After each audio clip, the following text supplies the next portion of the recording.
You're listening to STP Radio.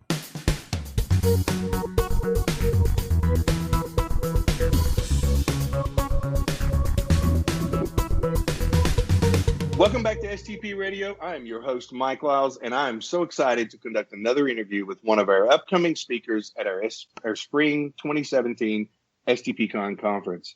In case you've not signed up yet, STPCon will be in Phoenix, Arizona from March the 14th through the 17th this year. And if you reach out to me, I can share a discount code for your registration. Be sure to check out stpcon.com where you can learn more about the conference, the speakers, our special events, and our conference pricing. You can also follow us on Twitter and Instagram. Look for @SoftwareTestPro on both of these social networks. So let's meet our guest for today. Today we have Rajesh Mathur. Rajesh is currently the head of testing at an Australian federal regulatory agency based in Melbourne, Australia. He is an international speaker, blogger, and writer. He's spoken at various conferences, and he's written many articles that have been featured in numerous international publications and blogs.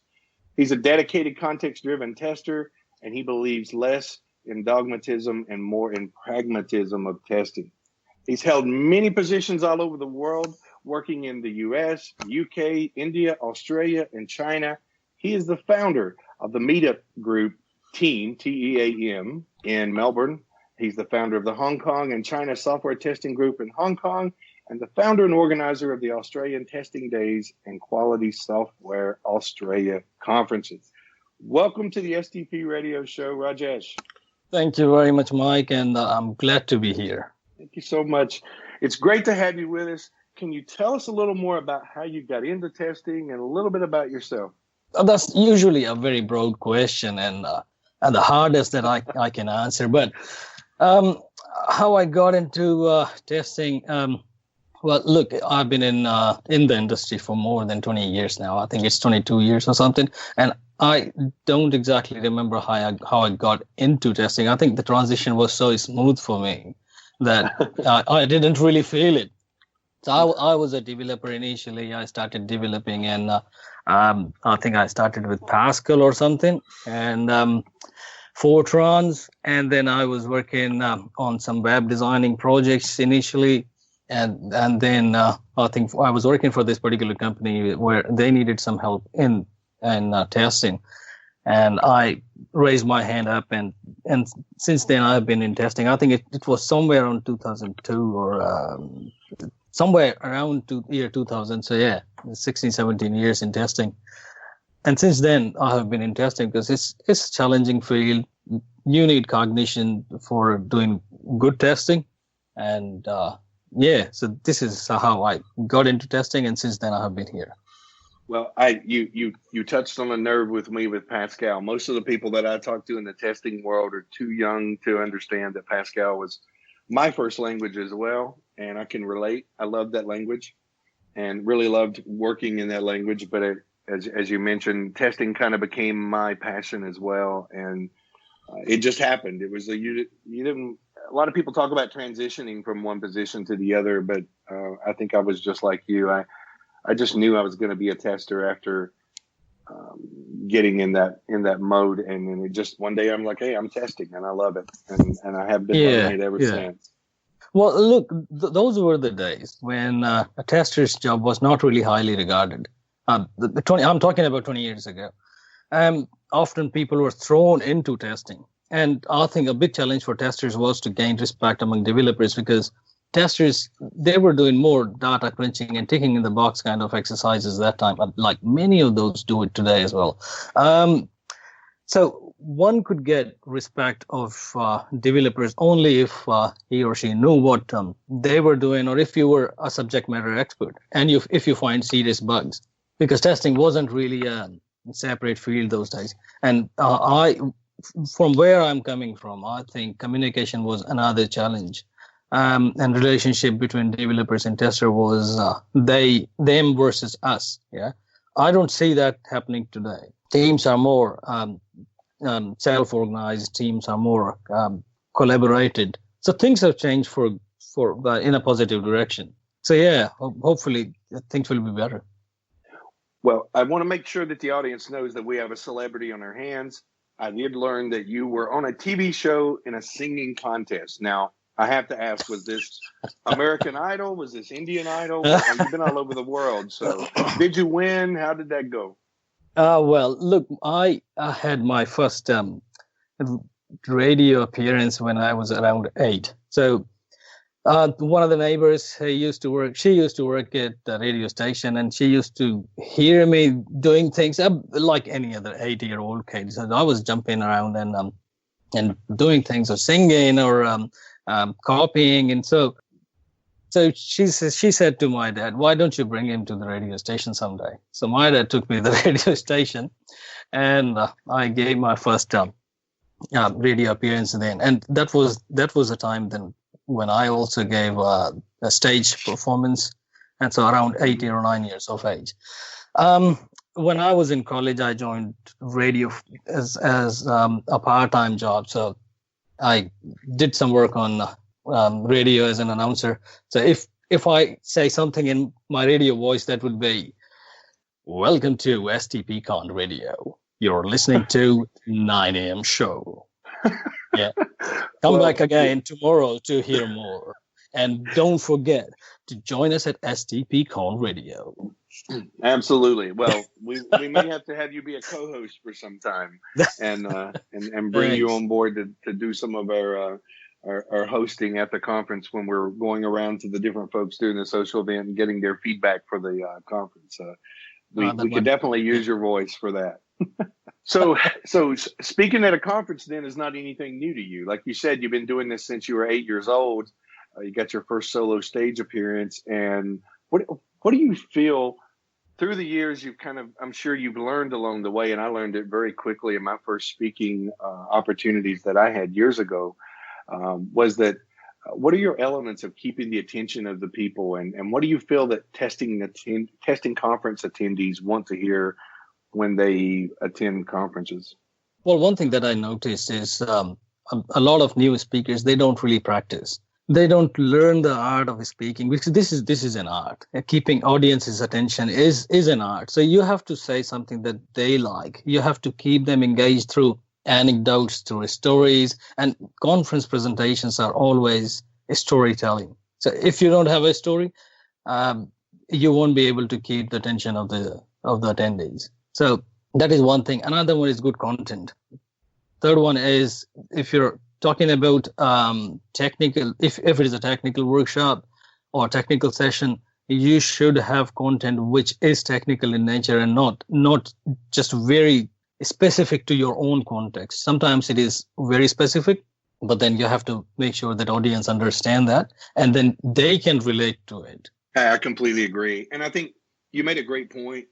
I think what I see with a lot of folks is if I'm going to a conference, that's a special thing for me. It's not, I can listen to a webinar if I just want to be taught something. I can listen to, I can go to a local meetup or something if I want to hear specific things that are technical and very serious. Conferences tend to be, that's my, let my hair down, let myself really understand what's going on out there in the world, hear some case studies, learn for some people, and really get some input that I can take back with me and use immediately in my in my organization. And if I'm not wrong, then a lot of managers want their people who attend the conferences come back and tell others what they learned at the conference. Absolutely. So, and it is good for everyone, because then if you have this slight pressure of learning and then slight pressure of telling people when you go back, then obviously this helps you as well. Yes. So that takes me to my next point, and that is, you have a workshop that's called What Seems to Be the Problem Tester, which always makes me think of my childhood driving and the early years of my driving ages when I would get pulled over by a policeman, and I would say, what seems to be the problem, officer? Your title is What Seems to Be the Problem Tester, identifying problems and providing electrifying solutions. Now, this workshop discusses the value of a respected test team and how test managers and teams can earn and keep respect.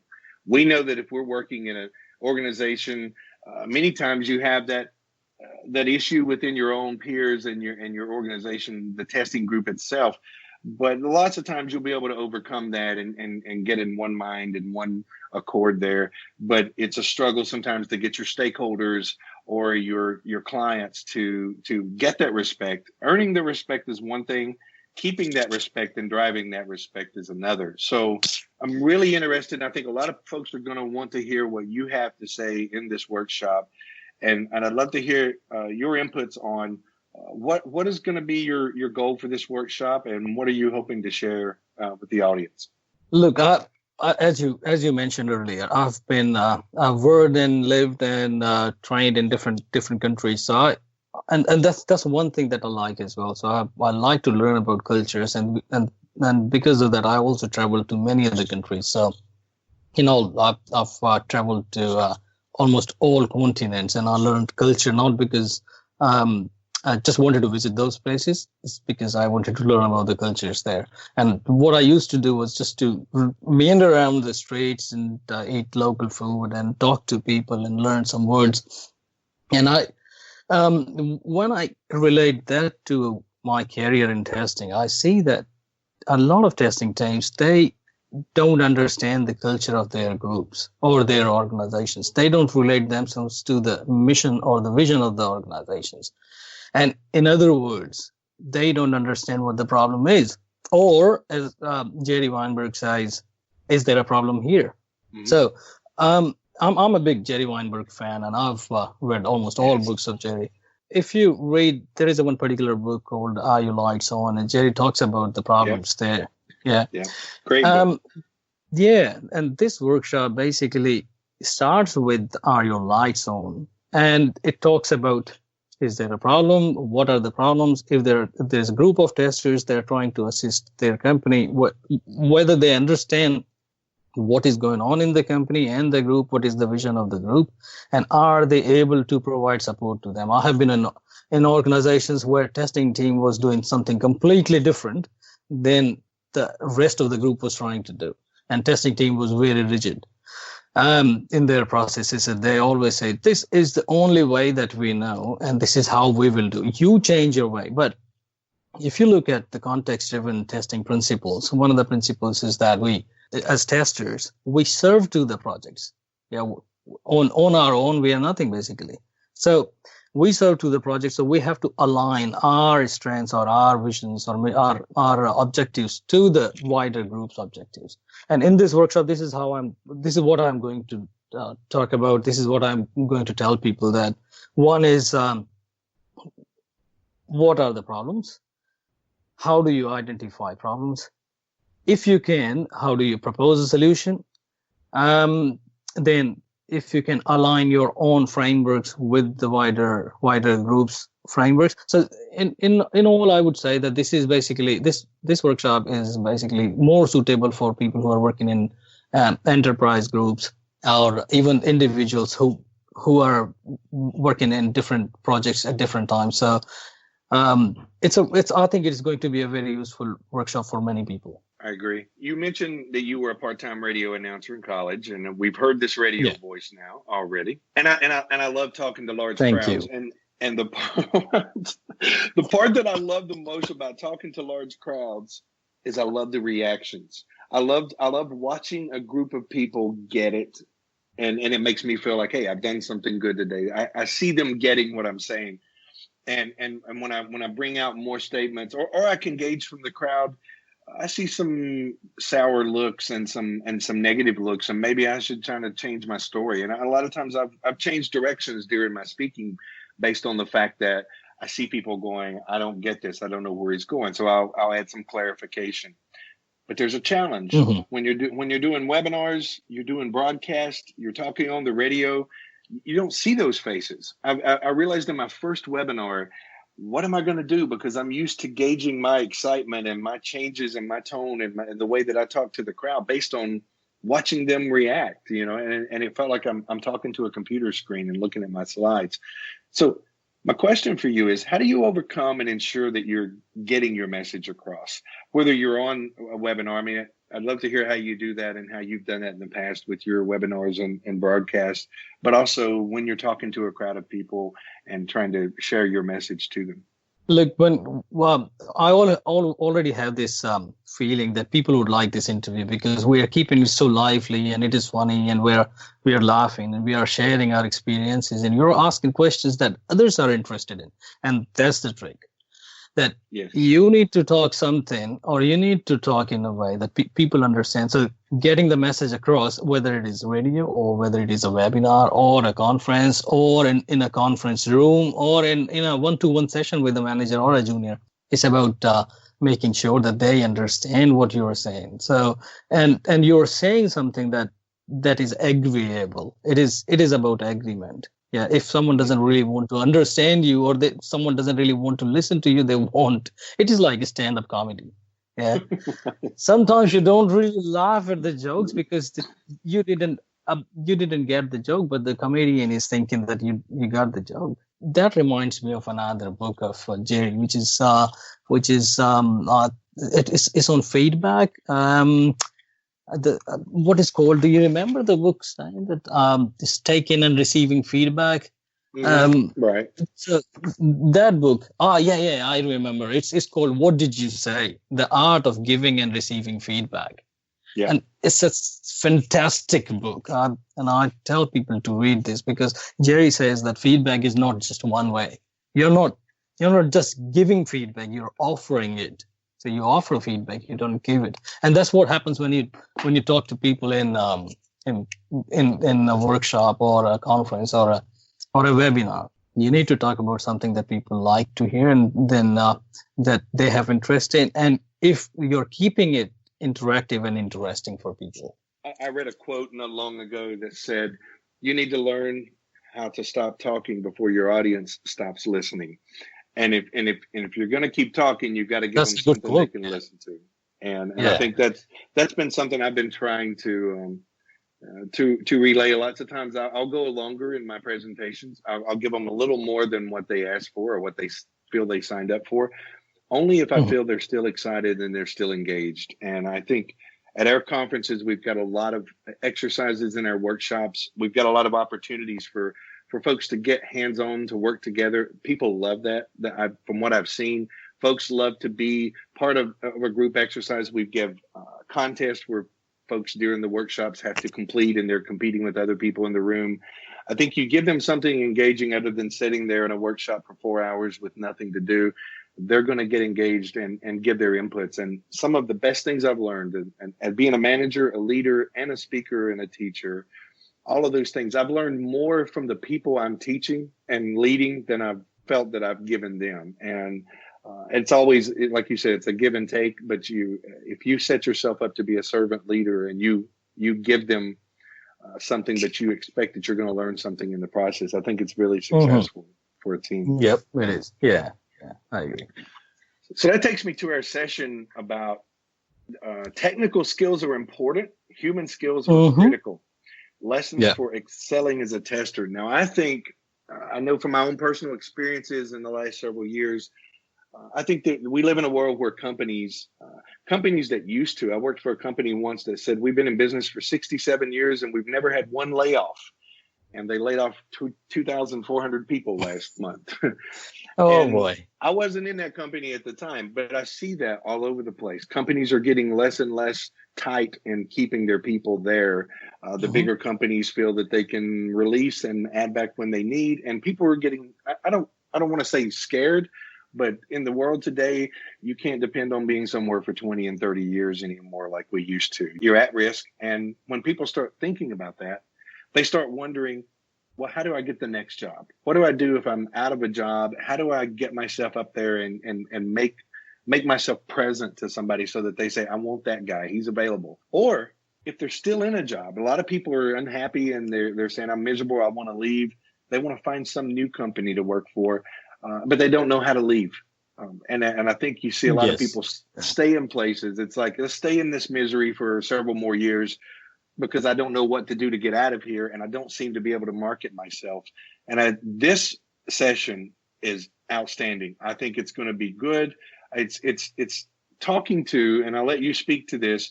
People want to know, what is my magic statement in my resume that's going to make me get recognized? People talk about, do I need a cover page? Do I need a big heading at the top? what should I do? And I think you're going to give some studies on what you've seen that gets people the next job or gets them noticed and Yes. recognized. So tell us a little bit about So this. it's not just about people's resume. It's about their personalities. It's about their, as I called them, human skills.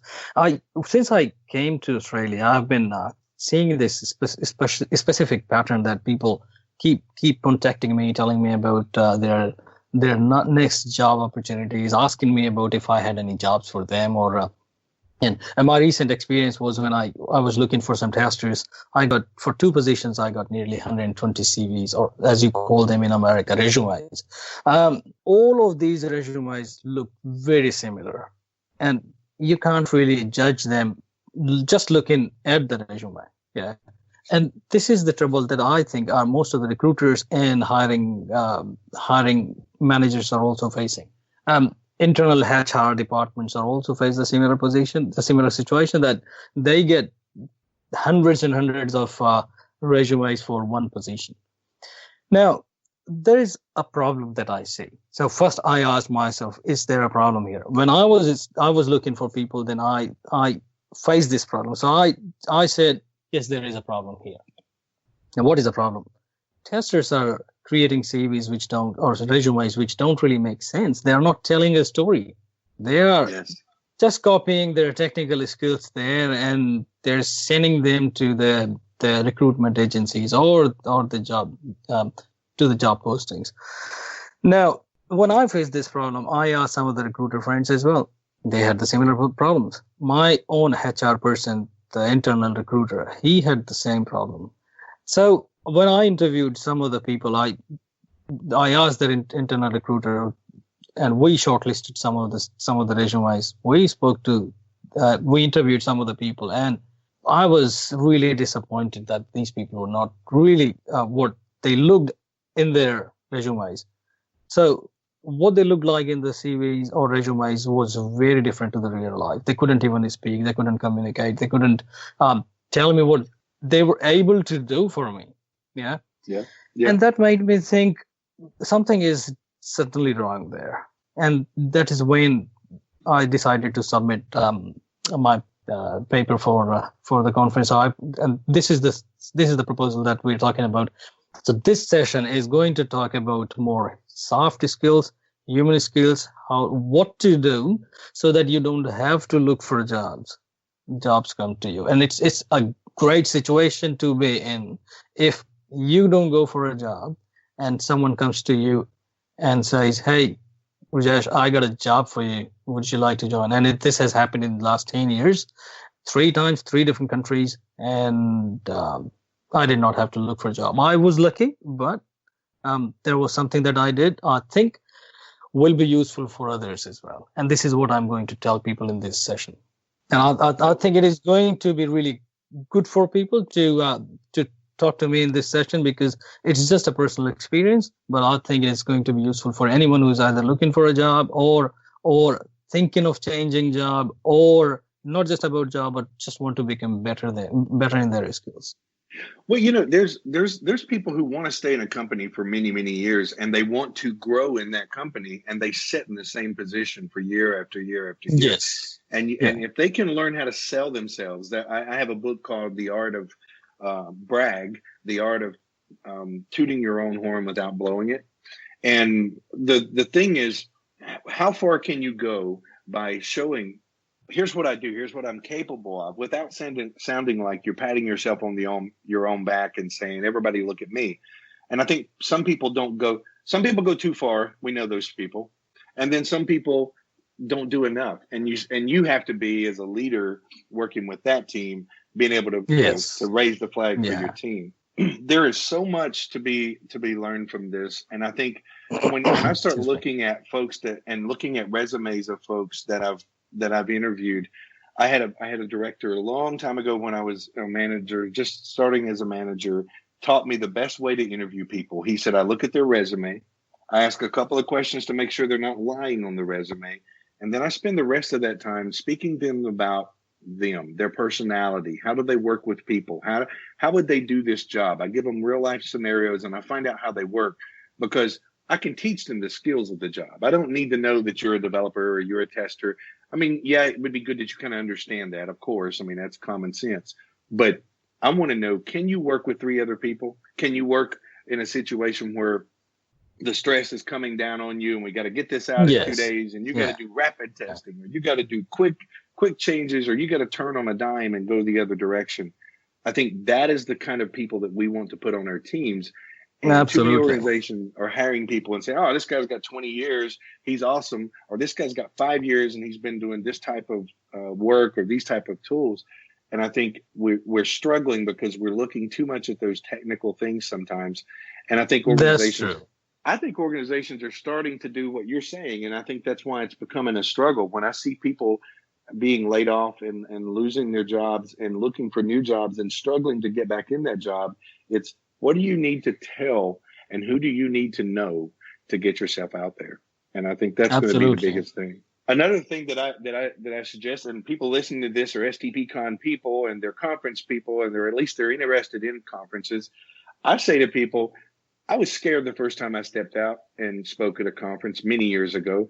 And when I wrote my first article, and I had spoken everywhere. I was not afraid or ashamed or shy to do that.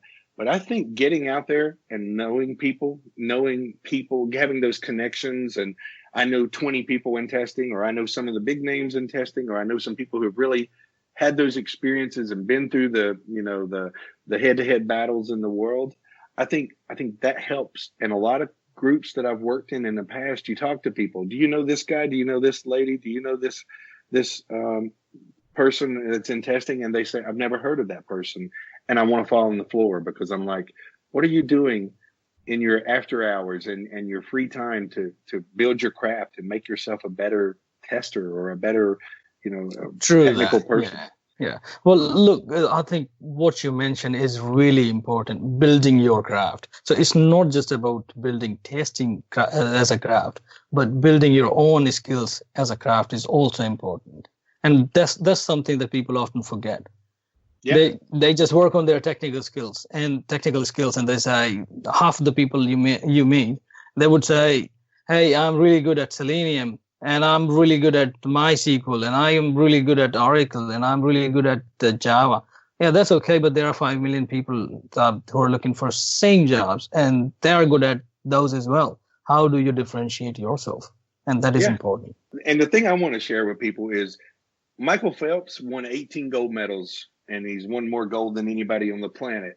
But the thing you don't see is Michael Phelps doesn't do swimming those 3 months of a year. We don't see the practicing that he's doing every single day, and the time he's spinning in the pool, and the time he's going lapping back and forth. If you want to be a leader in your industry, you need to study, practice every day. You don't have to just test or absolutely. Yeah, that's really important. Yeah, practice is very important. True. And people forget that. Oh, it's so true. And the world is changing so much. I think the problem we're seeing right now is things are changing. We're not, 30 years ago, we didn't even have the internet or mobile. The world is changing. What's coming next? We need to be prepared for that. And we need to continue to keep ourselves up to date as we move forward. That's true. So Rajesh, I'm sure you've seen this awesome program lineup. To me, I've been with STP for 6 years now, and and I've not seen, honestly, and I do say this every time, but it does get better every time. This to me is the best STP program I think we've put together in a very long time. We've got people from all over the planet. We've got people coming from different countries, different cultures, different types of backgrounds and experiences. And my question for you is, as you look over the keynotes and the sessions and the workshops and some of the other speakers and presentations that are going to be there, are there some that stand out to you and that interest you, that make you want to say, hey, I want to make sure I attend this one? And yes, what do you want to take away? I do. And I was going to, before you ask this question to me, I was going to say that, you know what, I also want to attend some of the other stuff, but good that you asked me. My friend Damien Sinadenos is delivering some workshop and I think session as well. So I really want to attend his workshop. That's on improving your requirements. Yes. So and then obviously I wanted to attend your session. Well, I think I'm attending your panel discussion. I don't know, but right. I want to attend your session. Well, do you have that session in?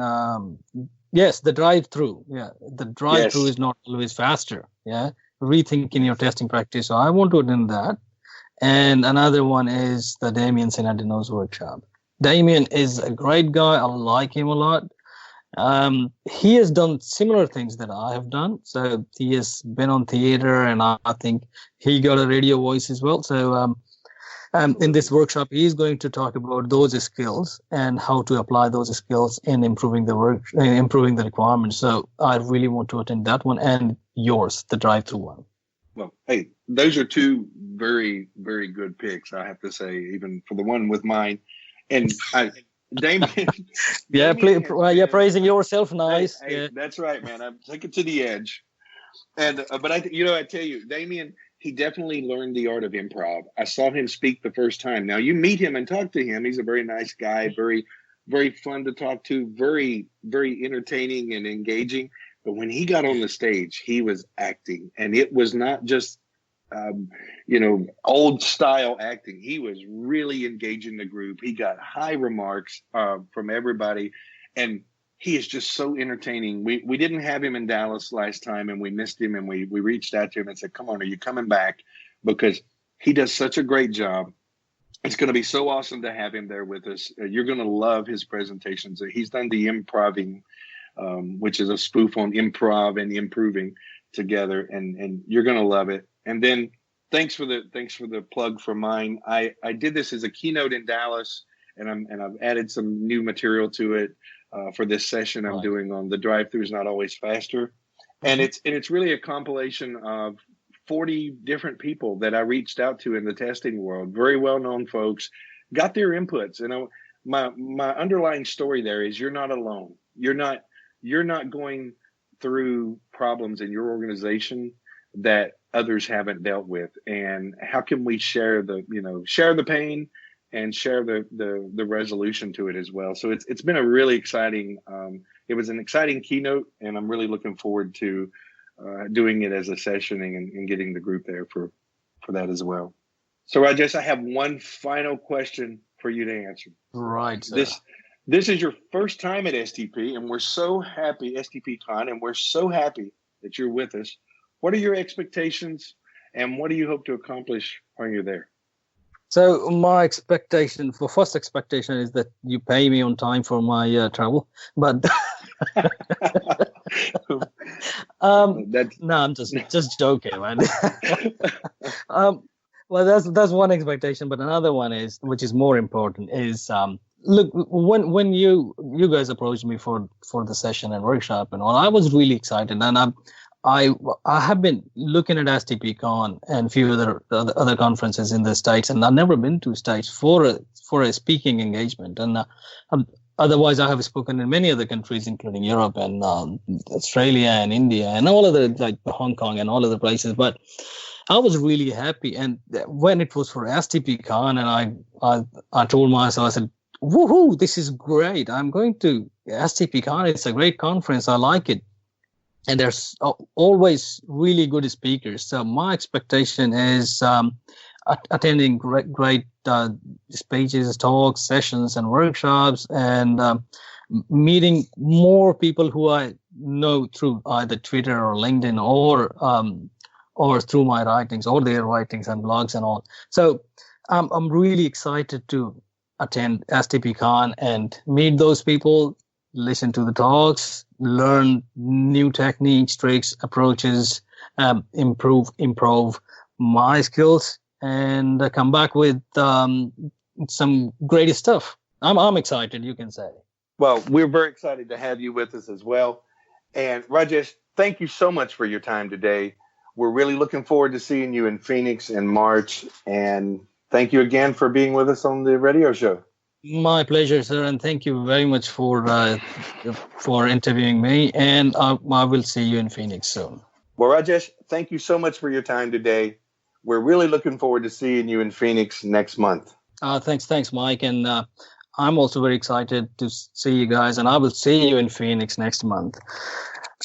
Before you finish, I would say it in my radio voice, thank you for joining us at STPCon, and see you soon in Phoenix, Arizona in March. Folks, this concludes our next episode of STP Radio. Thank you, everyone, for listening. Please stay tuned for more episodes. Thanks for listening to this episode of STP Radio. And stay tuned for more episodes. Learn more about the conference being held in Phoenix, Arizona, March 14th through 17th by visiting stpcon.com.